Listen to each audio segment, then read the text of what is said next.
Horror is at its best when it's grounded in reality, no matter how much it strays away into the weird, the fantastic, or even the science fiction. As long as there's a way to ground our minds into the universe and understand what's happening and figure out and feel the fear and dread, horror is at its best. And that's just the way I see it. I'm sure many people might agree with me, maybe not. I don't know. However, I just finished reading Survivor Song, and I hope that this is in frame because I dropped the page. I just finished reading Survivor Song by Paul Tremblay, and it really exemplifies my point. And I'll get into why a little bit later. But I do think that Survivor Song is going to be considered in the years to come, maybe in the months to come, the best and scariest horror book of 2020. And I'll explain that later after I get into the review. Survivor Song is a pretty simple premise. There's a statewide epidemic of a strain of rabies that has never been seen before.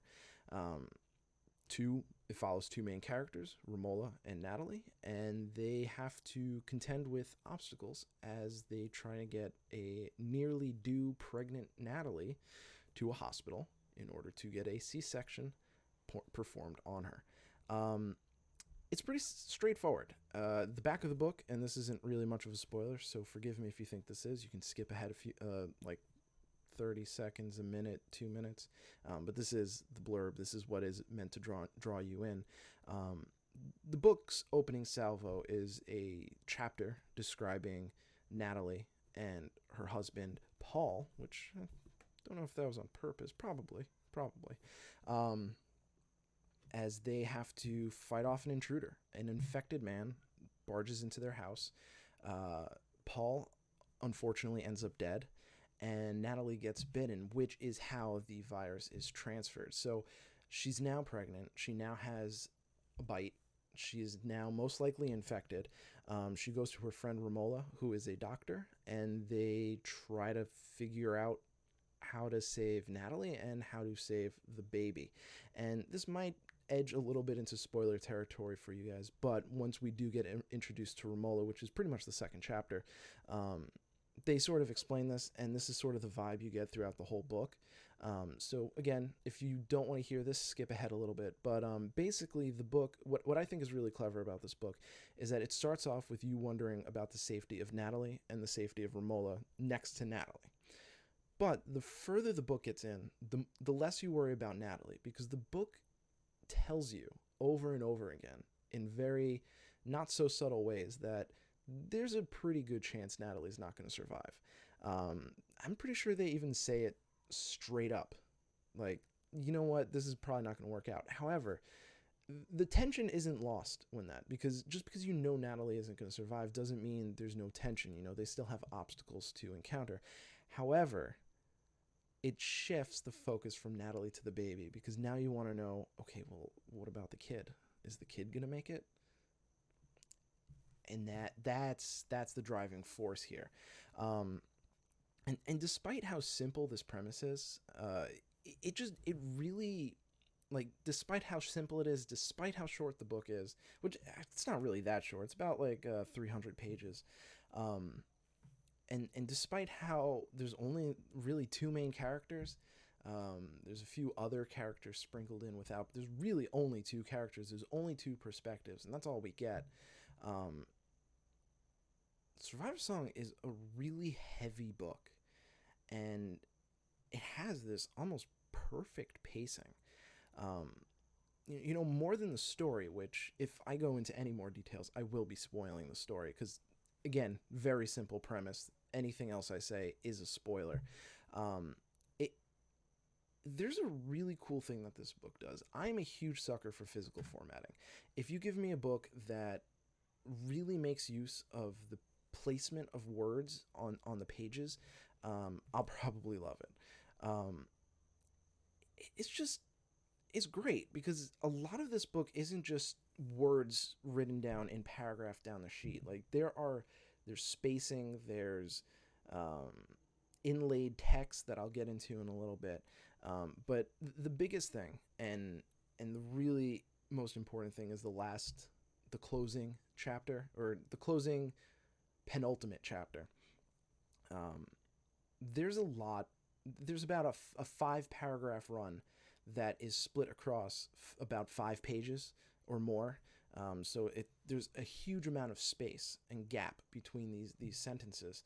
And what's really clever about it is that it just supercharges the tension.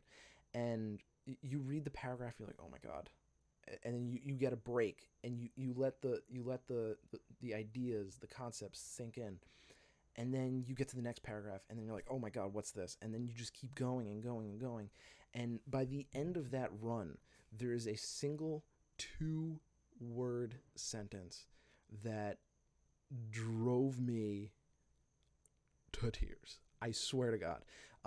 It was really, really well done, and I don't think that any of that would have worked if it wasn't for the physical formatting of the book.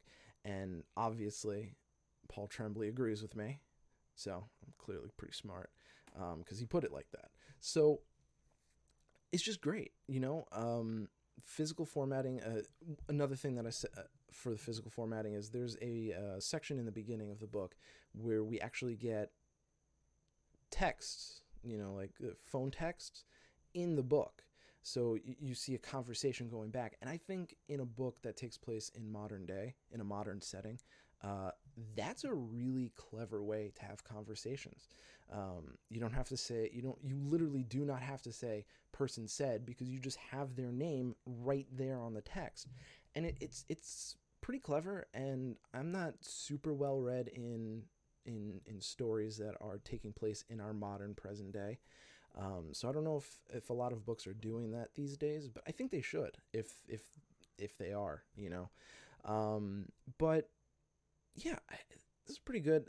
The only problem with that is that there really was only the one section. There were texts throughout the book, but they were just kind of talked about. They weren't actually shown. And I think that if they were shown, it would have been a little bit more impactful, especially for some later on moments, because obviously showing an unread text would be pretty tension filled, instead of just saying, oh, she hasn't responded yet. And that's just a minor gripe. I don't really think that really was impactful. I would have liked to see more of that.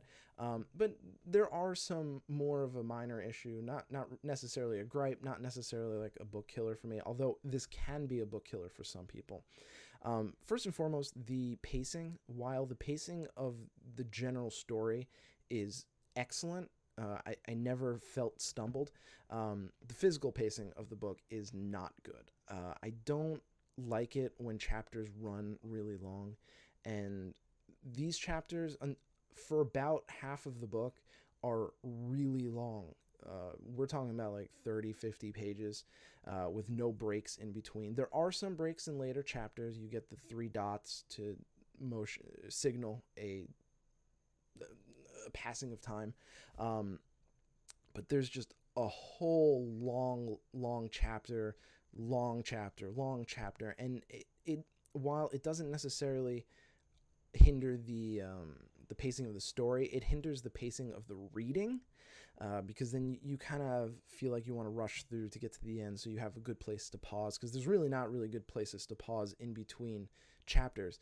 Like when you're in the middle of a chapter, since the book is so tension filled and so heavy-handed, it's really difficult to stop in the middle of a chapter, which, I mean, for some people that's probably not a big deal. For me it was, because there were a lot of times where I wanted to keep reading, but I felt like I was going to be reading for a lot longer than I wanted to because I couldn't pause.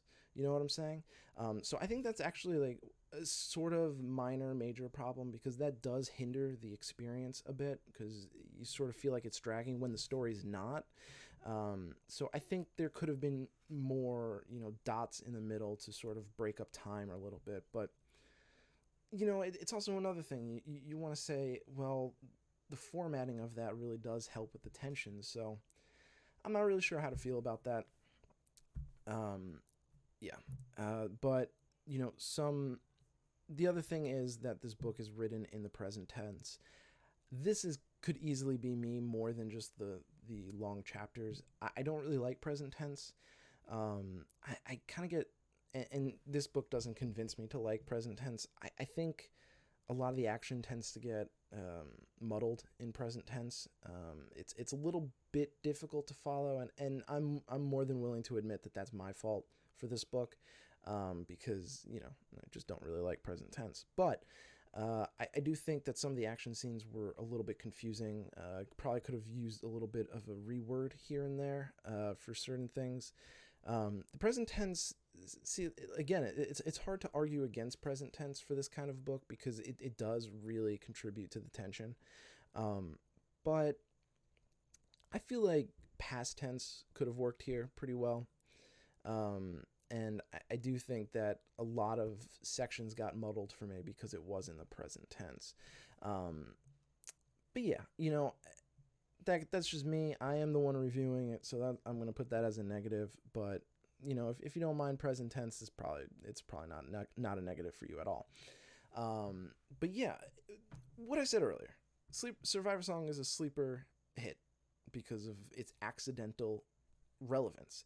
And it's probably not a sleeper for the horror community because Paul Tremblay is pretty popular there, but it's a sleeper for me because I got it. I was like, it sounds interesting. I actually, I only got it because of its accidental relevance, because it was released during a pandemic, and a lot of things in this book mirror what has been happening, and it's the grounding. It's the grounding that makes it scarier.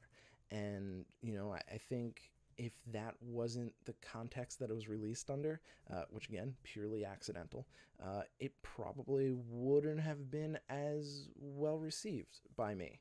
I probably would have skipped it for a while instead of picking it up relatively close to when it released. But kind of glad I did. It was a good book. It was a pretty good book. I wouldn't say it's excellent, again, it's pretty small in scope.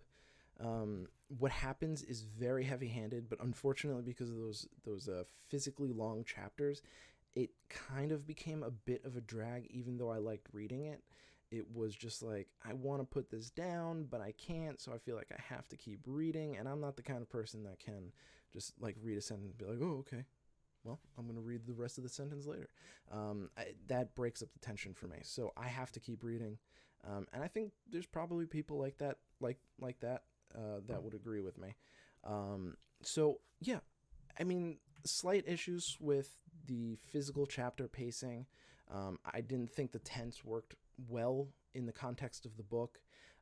And something that's kind of a bit of a minor gripe, more for future, there's a large overabundance of modern day references, if you like Netflix things, like pop culture. And I think pop culture things, while this is a book that takes place in our universe, in our reality, I think tend to degrade the book quality a little bit. Not like cringe, that's not what I'm trying to get at.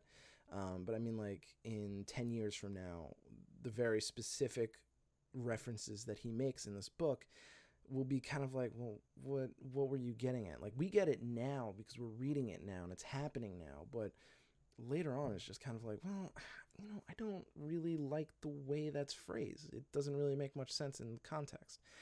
I think if you can be as general as you can in terms of pop culture references, where people in the time will get it, but people later on will be like, oh yeah, that's pretty cool. I think that's better. I just think it dates the book. But that said, I enjoyed it a lot. The ending was superb. And I would recommend this to anyone who wants a sort of cozy survivor story, because that's really what it is. It's basically a zombie book, but not really.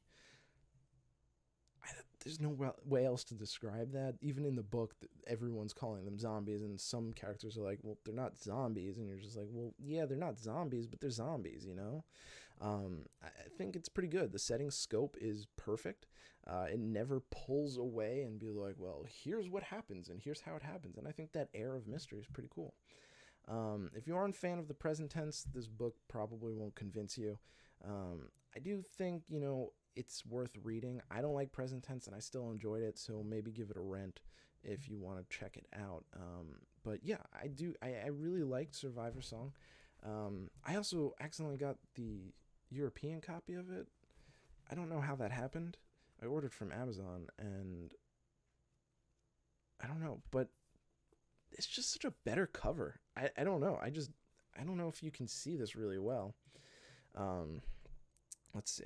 Yeah. So the other one, the American version of this is basically it's like a dark road, and there's a fox in the middle, and the fox is actually kind of an important symbol in the book.